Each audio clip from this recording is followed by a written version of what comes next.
welcome to another video. Today it is my May fabric haul and sewing plans, and I have a fairly decent sized pile of fabric next to me, but I do have quite a few projects that were going to be sort of carried on from April, and I didn't even get to start those in April, so there's not as much here as usual because I'm trying to be slightly realistic about the amount of time that I'm going to have to sew. So let's get started. So I'm going to start with this month's sew along. The lovely Peepsy who support me on Patreon all voted for this, and it was quite a close run thing, but he ended up going for the Butterick 6554 pattern, and I'm going to be doing view B. Now I am planning on adding the extra ruffles onto the front portion that are from the sleeveless option, and I'm planning on shortening the sleeves a little bit because they are quite long for my tastes. But other than that, I'm very excited about getting this pattern sewn up, and I have this beautiful viscose that I got from Minerva Crafts many moons ago. Many moons ago, and I believe I have 5 meters of it, so I think I'm going to have enough left to make a top out of this at the end as well. I don't think Minerva Crafts have any more of this, but I will try and link something similar down below. And you definitely want something that's going to be nice and floaty and drapey for this pattern so that the ruffles will have movement, and I am very excited about this one. I have not made this pattern before, so again it's kind of out of my comfort zone because usually with sew-alongs I like to have at least made one of the garments beforehand to double check that I like them and how they go together and that kind of stuff. So we'll be sewing along together, but really excited about it, and I just love this print, and that will come as no surprise to any of you, I am sure. So that is number one. I'm going to go by the order of what I have next to me here. So next up, again from Minerva Crafts, this is their viscose jersey, and I believe it is all out of stock. They had the largest range of colours and they are all gone. I think the only one that's left is Vivid Orange, which I'm actually tempted to get because this stuff is so lovely. Now I've got 2 meters of this, and I'm planning on making a couple of t-shirts out of this in different styles. I'm thinking maybe a short-sleeved cowl neck tee in this. This will go really well with the Shell Bouquet 8577 skirt that I made back in March, and it will also go quite well with a skirt that's coming a little bit later down the pile. So I have this one, and I love this so much. It is so soft. It's not too much of a pain to work with, and it's just lovely to wear. So yes, I wish they had more of this, and it's one of their ones that is not reorderable, unfortunately. So I have that one. Next up, I have some royal blue crepe that I got from the fabric room. It is their Wonder Crepe, and I got 3 meters of it because that's the minimum amount that you needed to order. And I'm not 100% sure what I'm going to do with this. Now I'm thinking I might remake the McCall 7131 trousers that I made back in March because I love those, but I hadn't added enough depth to the crotch area for me to wear them comfortably, so I've actually donated them to the local charity shop. I love the navy crepe, which is what I made them out of, and is also what I'm wearing here, but I'm thinking I might try a slightly brighter one. However, I also have in mind to make the McCall's 4386, which is a super old pattern that I've had for over 10 years and never even tried, and I just love the shape of that, and I think it would be really beautiful in this fabric. So I'm thinking maybe this one for the skirt, and I get some more of this navy crepe for the trousers, possibly. I have got a lot of rayons in my stash that I could use for the trousers as well. So yeah, I'm not 100% sure which way round it's going to be, but this will either end up being the skirt or the trousers. So if you watched my April fabric haul and sewing plans, you will know that I was going to make my wide leg trousers with some turquoise satin back crepe that again I got from the fabric room, and I just haven't gotten around to making those, so that is high on my list of priorities for this month. And I also found, again from Minerva Crafts, this video is not sponsored by the way, but I found this beautiful turquoisey greeny blue burnout fabric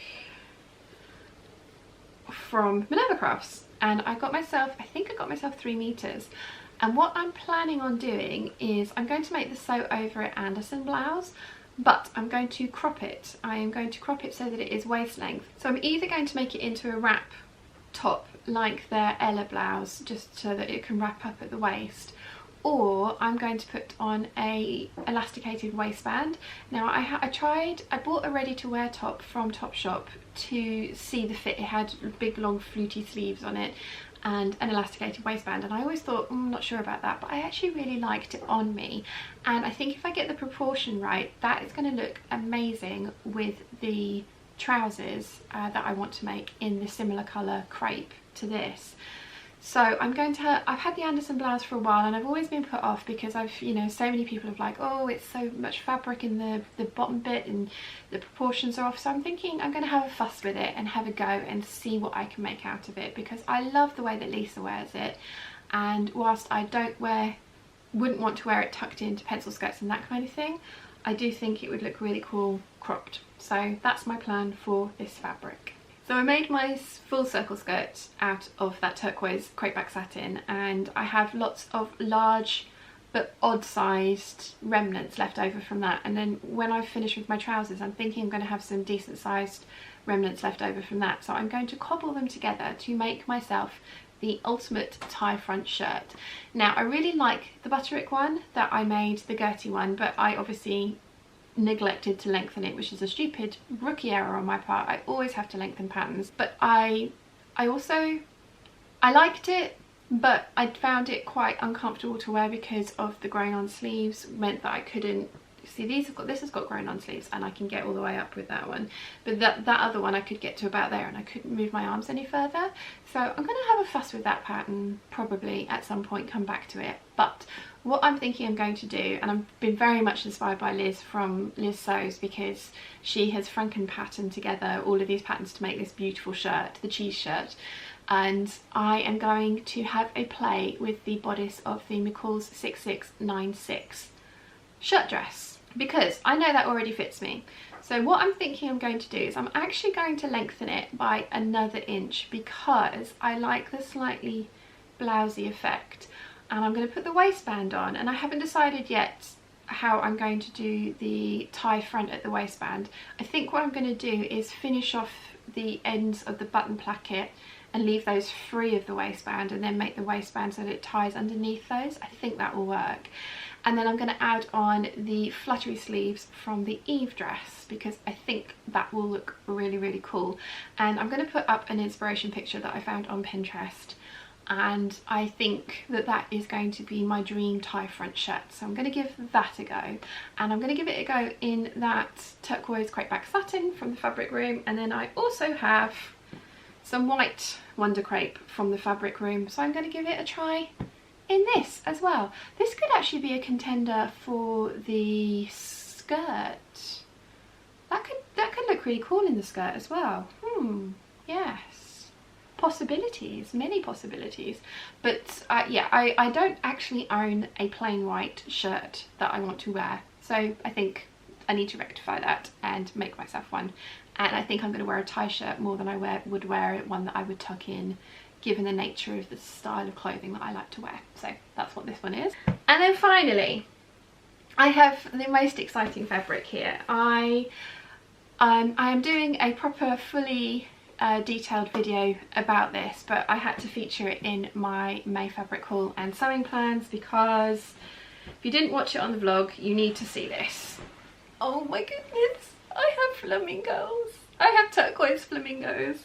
So can you see what I was doing with all the tops that I'm planning that are going to go really well with this? And this, you've been waiting for this for so long. This is going to be the 5-panel circle skirt tutorial fabric. It's directional, which is perfect because it's a large print, it's directional, so that's the main reason for paneling a circle skirt, is either the width of fabric or the direction of the print, and you want your print to be as upright in as many places as possible. So that is what this is going to be. I'm so excited. Yeah. It's an organic cotton sateen. It's from Spoonflower. They have sent me this fabric, and the video, the circle skirt tutorial video, is going to be a sponsored video, so I'm going to go into this in more depth in that video, but I had to show you it because look how pretty. I'm so excited. So excited, can you tell? I'm a serious Spoonflower fangirl, and yeah, I'm going to go into a little bit of my history with the company in that video. But yeah, 5-panel circle skirt tutorial coming to you this month, I promise. So that's it. That's all I'm going to show you today. I have got some stuff on my list that is being carried over from last month, like the Mrs. Depew gown, the little jacket that's going to go with that, and the Vogue 9077 shirt dress. I would like to get those done as well as some other bits and pieces. I'm insane, you know this, I'm totally bonkers. It'll be fine.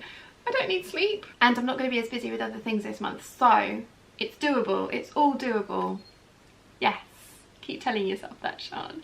Anyway, on that note, I really hope you've enjoyed today's videos. Let me know in the comments down below if there are any projects that are your favourites, what you're really looking forward to seeing, if there's anything that you would be doing differently. I would be very interested to hear your opinions. So I really hope you've enjoyed today's video. If you have, please give it a thumbs up. If you haven't yet, please subscribe, and I'll see you again very soon. Bye!